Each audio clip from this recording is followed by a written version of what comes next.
안녕하세요. 이것만 알면 경매 전문가 상가임대차보호법 하편입니다.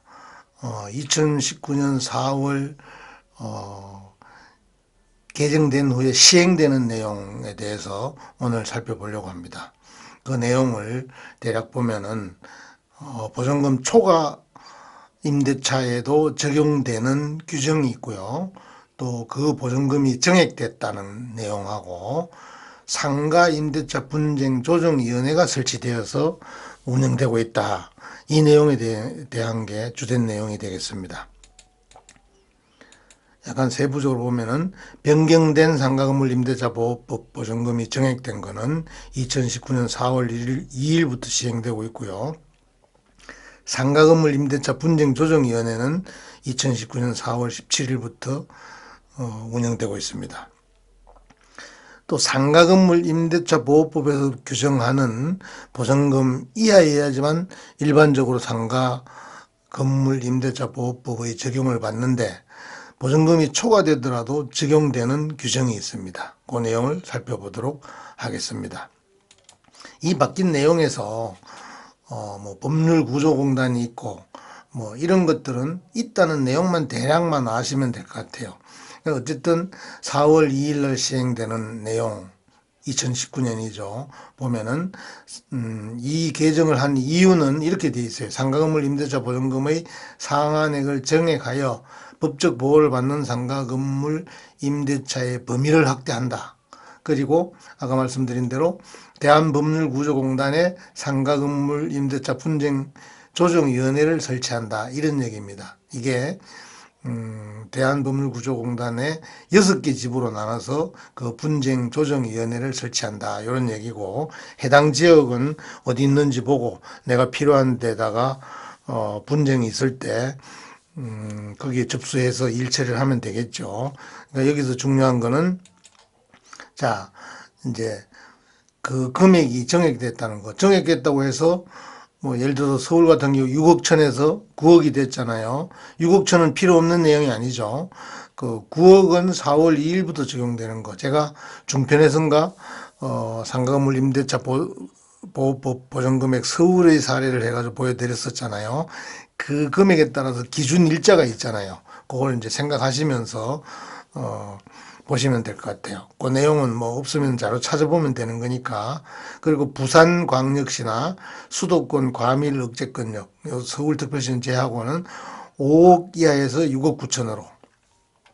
또 광역시, 여기서 수도권 과밀 억제권역에 포함된 지역과 군지역, 부산광역시는 제외하고, 요 위에 나온 내용이니까 광역시하고 세종특별자치시, 파주시, 화성시, 안산시, 용인시, 김포시 및 광주시는 3억 9천 이하에서 5억 4천으로 받겠다. 이런 얘기죠. 그 밖의 지역은 2억 7천만 원 이하에서 3억 7천만 원까지 정액이 되었다. 이런 얘기입니다.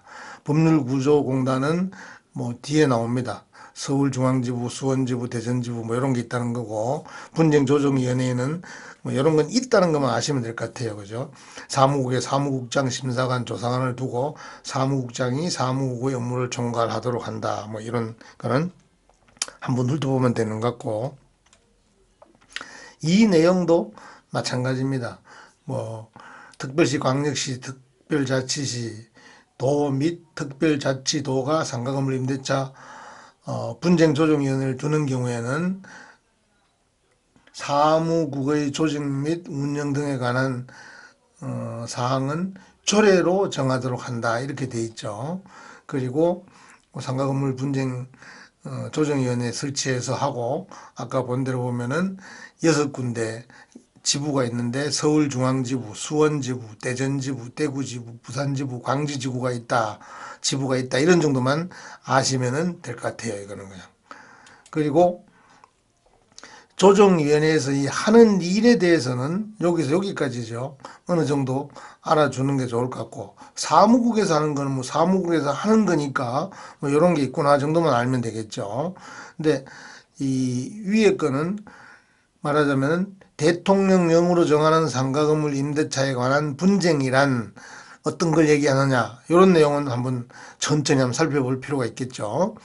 임대차 계약의 이행 및 임대차 계약 내용의 해석에 관한 분쟁. 그 해석하는 게 서로 달라. 그러면 그것도 분쟁이 되니까 이런 거는 취급하겠다는 얘기고, 임대차 계약 갱신 및 종료에 관한 분쟁. 요거는 뭐 상가건물 임대차 보호법에도 나와 있는 내용입니다만은 요것 때문에 일반인들은 잘 몰라가지고 또 분쟁이 생기는 경우가 있을 수 있겠죠. 그리고 임대차 계약의 불이행 등에 따른 손해배상 청구에 관한 분쟁. 또 공인중개사 보수 등 비용 부담에 관한 분쟁. 뭐 공인중개사가 단순 중개수수료 같으면 중개수수료를 너무 많이 받으면 안 된다고 돼 있잖아요. 권리가 오면 또 예외 규정이 있고 뭐 이런 거죠. 그리고 상가 건물 임대차 표준 계약서의 사용에 관한 분쟁. 뭐 계약 내용에 어떤 분쟁이 있을 수 있잖아요. 상가 건물 임대차 표준 계약서는 권장 사항이거든요. 그리고 그 밖에 요 위에서 규정에 준하는 분쟁으로서 조정위원회의 위원장이 조정이 필요하다고 인정되는 분쟁에 대해서는 여기서 심의 조정을 하겠다 이런 얘기입니다. 요거는 뭐 공단에 설치되어서 뭐 사무국장이나 이런 사람들이 뭐 하는 업무라든지 이런 거에 대한 거니까 이거는 그냥 이런 게 있구나 정도만 알면 되겠죠. 사무국장 공단은 이사장이 임명하고 조정위원회 위원을 겸직한다. 심사관 및 조사관은 공단의 이사장이 임명한다. 사무국장은 사무국의 업무를 총괄하고 소속 직원을 지휘 감독한다. 심사관은 다음과 같고의 업무를 담당한다. 뭐 이런 게 있는데 이건 이런 게 있다는 정도만 알면 되겠죠. 자, 여기도 뭐 조사관이 하는 업무 뭐 이런 거에 대한 내용이니까 저게 뭐 꼭 우리가 기억 안 해도 되는 내용이죠. 뭐 해당 지방자치단체의 조례로 정한다. 시도 조정위원회 사무국에 관해서는 우리는 일반인들이 해야 될 거는 8조에서 11조의 개정 규정은 이거는 이제 뭐 조정 분쟁위원회에 대한 얘기죠. 2019년 4월 17일부터 시행한다고 돼 있고 또 그 정액된 보증금 이거는 2019년 4월 2일부터 그 보증금액에 대한 게 적용이 되고 있다. 이렇게 보시면 되는 겁니다. 자, 또 하나 중요한 거는 대통령령으로 정하는 보증금액을 초과해도 적용이 되는 내용이 있습니다. 즉 상가건물 임대차 보호법이 적용되는 내용이라는 얘기겠죠. 이걸 보면은 법 3조에 나와 있는 대항력 등 이거는 뭐 임대차는 거등기가 없는 경우에도 임차인이 건물의 인도와 부가가치세법과 뭐 소득세법 등 관련 규정에 따라서 사업자 등록을 신청하면은 그 이 일부터 효력이 생긴다는 규정이 있죠. 이거는 대통령령으로 정하는 보증금액을 초과해도 적용된다 이런 얘기입니다. 여기 5가지 하고 뒤에 또 5가지가 더 있습니다. 총 10가지입니다. 거기에 대해서 좀 더 자꾸 보면은 또 하나는 계약갱신 요구 등이라고 되어 있는데 여기서 보면은 임대차 기간이 만료되기 6개월 전부터 1개월 전까지 계약갱신을 요구한다는 내용이 있잖아요. 그러면은 거절하지 못한다 이 내용하고 또 10년 규정이라고 간단하게 써놨는데 계약갱신 요구권은 최초 임대차 기간을 포함해서 전체 임대차 기간이 10년을 초과하지 아니하는 범위에서 행사할 수 있다라고 되어 있잖아요. 그 규정도 보증금이 초과돼도 적용이 된다는 얘기고 갱신되는 즉 묵시적 갱신, 자동갱신이라고도 얘기하죠. 실무에서는 임대차는 전 임대차와 동일하게 계약한 것으로 간주한다 이렇게 되어 있죠. 그리고 여기서 5% 정감 규정이라고 되어 있는데 이거는 차인가 보증금을 마음대로 올릴 수가 없잖아요. 대통령령으로 정한 규정을 초과하지 못한다. 그 내용이었었죠. 그게 5% 정감 규정인데 이걸 초과해서는 할 수 없다는 것도 보증금 초과되는 규정에도 적용이 된다 이런 얘기고요. 계약갱신의 특례 이거는 뭐 경제사정 등을 고려해 가지고 차인가 보증금의 정감 청구를 할 수 있다 이런 내용이잖아요. 그것도 여기에 적용이 되는 거고, 권리금의 정의라고 되어 있는데 권리금 규정도 정의된다 뭐 이렇게 보시면 되죠. 저번에 이건 공부했으니까 간단히 보고, 또 권리금 해수기회보 이것도 보증금액을 초과하는 임대차이더라도 적용이 된다 이런 얘기입니다. 이 내용에서 중요한 거는 임대차 만기 6개월 전부터 종료시까지 임대인이 임차인이 권리금 받는 것에 대해서 방해를 하면 안 된다 이런 내용이었었잖아요.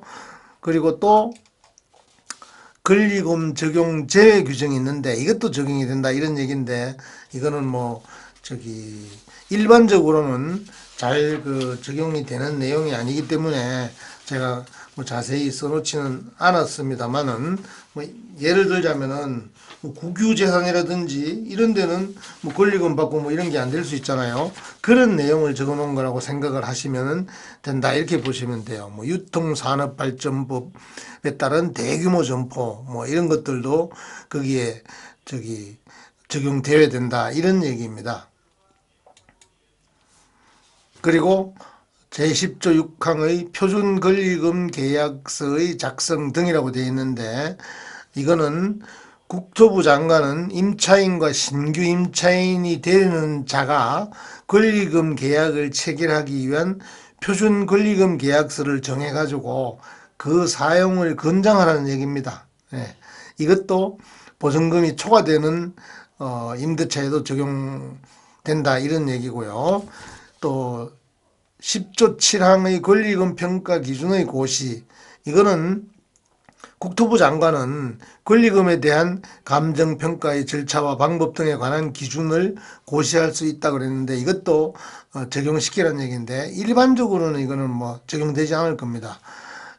기존 임차인과 새로운 임차인이 권리금 뭐 3천, 5천 이렇게 정해서 계약을 하면은 그건 그대로 따르면 되는 것이고, 그렇지 않고 뭐 권리금 때문에 임대인하고 분쟁이 생겨가지고 손해배상을 청구한다든지 이럴 때는 보통 보면은 감정을 해서 한다든지 이런 경우가 있을 수 있거든요. 그랬을 때 그것도 다툼이 있을 때 감정하겠죠. 이런 감정 규정을 만들어서 고시하면은 이거를 이 절차와 방법대로 따르라 뭐 이런 얘기죠. 그리고 10조 8 차임연차와 해지, 상가건물임대차보호법은 차임액이 3기에 달하도록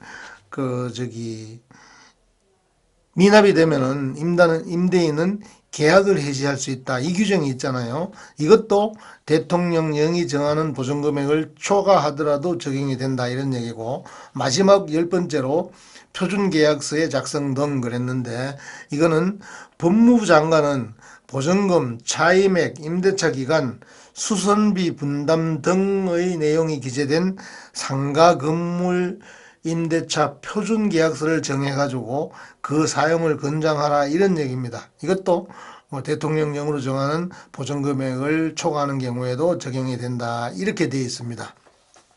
근데 뭐 여기서 보시면은 뭐 표준계약서, 권리금 적용 제외, 뭐 이거는 권리금 평가 기준의 고시, 이것도 그렇게 자주 있는 건 아니죠. 자주 생길 것 같지는 않습니다.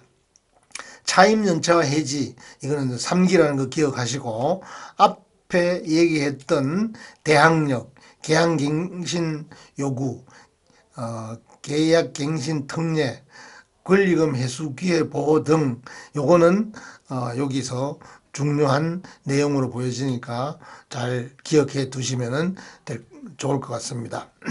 위 내용, 즉 이거는 상가건물 임대차 보호법 제2조 3항에 명시된 규정인데, 이외 나머지 규정은 보증금 초과되는 규정에는 적용되지 않는다. 말하자면 요 10가지만 보증금이 초과되더라도 적용이 된다. 이렇게 생각을 하시면 되겠습니다.